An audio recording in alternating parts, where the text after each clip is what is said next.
তোমারে হারানোর ভয় ছাড়া আমার আর কোনো ভয় নেই।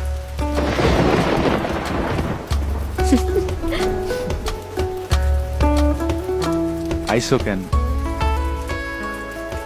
তোমার কথা খুব মনে পড়তেছিল। আচ্ছা তুমি তো জেরা করতেছো কেন? ঠিক আছে চইলা যাই। না, রাগ করো কেন? তোমারে হারানোর ভয়ও তো আমার কাজ করে। এত রাতে আইসো, যদি কোনো বিপদ। কিচ্ছু হবে না। আস্তে আম্মা।